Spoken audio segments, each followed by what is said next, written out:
Lebanon में Israel के हमले लगातार जारी है। इजराइल की तरफ से बार बार हमले हो रहे हैं लेबनान में।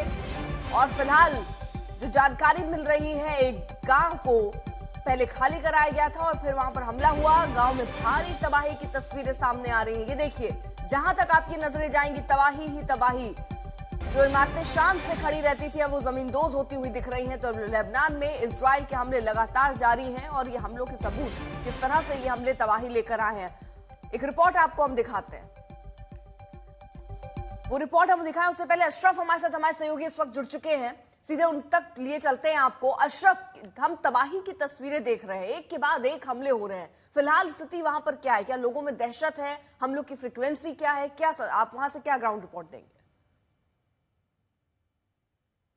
अर्पिता, मैं इस वक्त टायर शहर में हूँ। टायर एक ऐसी कोस्टल सिटी है जो कि पर्यटकों से गुलजार रहती थी। यहाँ पर हजारों की तादाद में लोग भी रहते हैं, व्यवसाय भी है, पुराना शहर है। मैं अगर आज रात को यहाँ पर था, रात भर हर तरफ सिर्फ बमबारी थी। यहाँ तक कि डर के माहौल में हम पूरी रात यहाँ पर गुजार रहे हैं। मैं और मेरा ड्राइवर साथ था। लेकिन उस बीच अगर यहाँ पर कोई मौजूदगी है, सिर्फ हिजबुल्ला के लड़ाकू है इस वक्त, वो भी आपको नजर नहीं आएंगे। मैं अपने दर्शकों को और आपको एहसास देना चाहता हूँ इस कोस्टल सिटी में आखिर तस्वीर क्या है। वो तस्वीरों में आप देख सकते हैं। इस वक्त आप देख लीजिए, ये टायर का शहर है और ये मेडिटेरियन सी इस तरफ है। किस तरह से सन्नाटा छाया हुआ है। गाड़ियां जहां वहां खड़ी हैं, लोग यहां से भाग गए हैं। सभी व्यवसाय, दुकानें, गलियां, आपको कुछ नजर नहीं आएगा।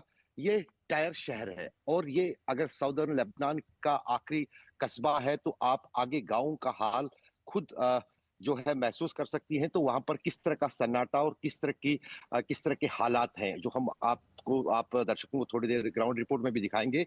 दरअसल इस पूरे इलाके पर जो है इजरायली सेना का कहना है कि ये पूरा इलाका जो है लोगों को खाली करना चाहिए और यहाँ पर कोई एक घंटे में भी कोई रुकावट नहीं मिल रही और हर तरफ जो है सिर्फ गोले और एरियल स्ट्राइक्स जो है इजराइल की तरफ से हो रही है। इस बीच जो है दहिया जो जिला जो है, जो दक्षिणी बीरूत है, वहां पर भी रात में करीब 6 स्ट्राइक्स हुई है और ये एक रणनीति के तहत जो है इजराइल की तरफ से लगातार लेबनान में किया जा रहा है। अब यहाँ पर मरने वालों की संख्या जो है 430 से भी ज्यादा हो गई है, जबकि 1300 लोग जो हैं वो घायल हुए हैं।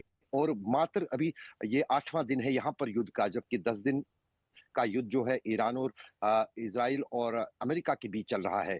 उस बीच जो है अब फ्रांस की सरकार भी जो है काफी सक्रिय हो गई है। फ्रांस के राष्ट्रपति ने कहा है कि बहुत ज्यादा तबाही जो है लेबनान में हो रही है और यूएन जो ह्यूमैनिटेरियन ग्रुप है, उसने भी कहा है कि यहाँ पर लोगों को मदद के लिए जो है अब यूनाइटेड नेशंस को आगे आना चाहिए। अशरफ, रोक रहे हो आपको। देखिए, ईरान ने एक बार फिर यूएई पर हमला किया है। ईरान ने मिसाइल और ड्रोन से हमला किया। यूएई का डिफेंस सिस्टम मिसाइल और ड्रोन को इंटरसेप्ट करने की कोशिश कर रहा है। हमले के बाद यूएई के कई इलाकों में सायरन बज रहे हैं, साथ ही लोगों को अलर्ट जारी कर दिया गया है।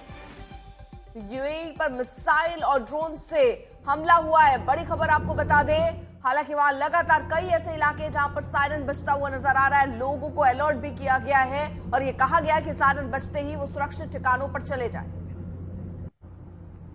के ऊपर खतरा टला नहीं है। अब से थोड़ी देर पहले अगर आप ये देखें तो फिर फोन पर ये मैसेज आता है और due to the current potential missile threat immediately seek a safe place in closest secure building. आमतौर पर जैसे बाकी जगहों पर आप देखेंगे थोड़ा सा पैनिक भय होता है।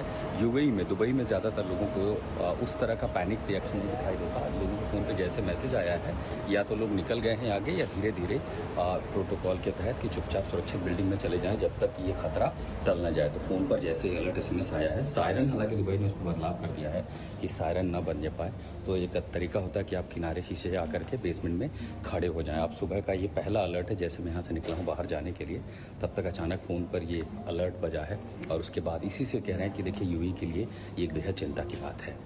दुबई से मैं आशुतोष मिश्रा, आज तक।